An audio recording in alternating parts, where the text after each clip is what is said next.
All right, guys, these are your Reader's Notebook pages for today. We're starting with page 34 and doing pages 35 and 36.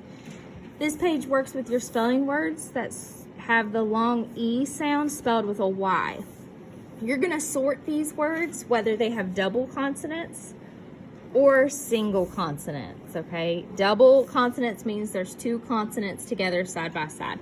Like in the word happy, we have our two P's right here beside of each other. So we would write it underneath the double consonant line. Okay? However, when we come down here to baby, we only have one B. So we would write it here in the single consonants. Okay? The double consonants, that means that they're the same letter side by side.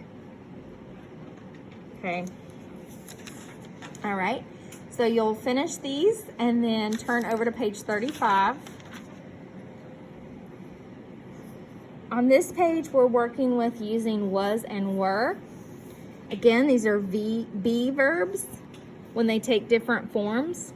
Was and were tell about something that happened in the past, not happening now. Yesterday, we worked with words happening now, which were is, am, and are. This is when it happened before, when it happened in the past, and we have to use was and were. Make sure the form of be agrees with the subject. You use was with one. I'm going to circle that. The market was busy. There's one market, so we use the word was. Use were with more than one. Papa and Emelina, those are two people, were shopping. Okay, so when you come down here, Mama blank cooking. Mama was cooking or Mama were cooking. Mama is one, so we use was. And then you'll rewrite the sentence on the line. Mama was cooking. Period. Okay.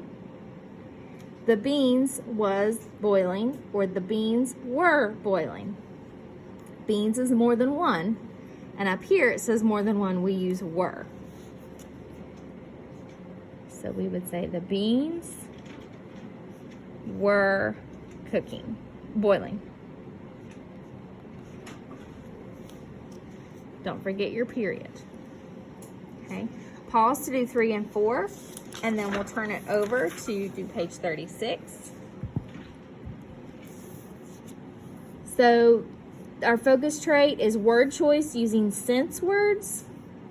So sense words are words that describe things using our 5 senses, which are touch, taste, smell, sight, and hearing. I took off my glove and touched the snow. That's a boring sentence. We don't have any sense words in it, but we can change it to say, I took off my glove and touched the cold, white snow. Now we can feel that it's cold and we can see that it's white. Okay, this one says, I drank some juice. I drank some juice that tasted like blank. What something that we could add there to give you a sense? I might say that tasted like juicy oranges. Okay, or you could say that tasted like a big red apple. The barn was filled with pigs.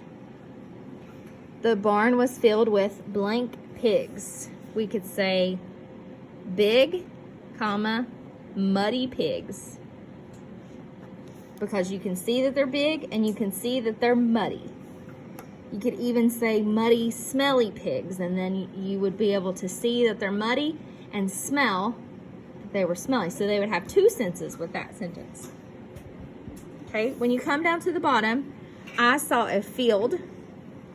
If you're using sense words, you could say, I saw a big green field with flowers. Okay, now we can see the flowers and we can see that it's green and big. Okay, I ate a pickle. I would probably use the word sour for this sentence. Go ahead and come up with your sentences that deal with senses in 4 and 5, and then you are finished with your Reader's Notebook pages for the day.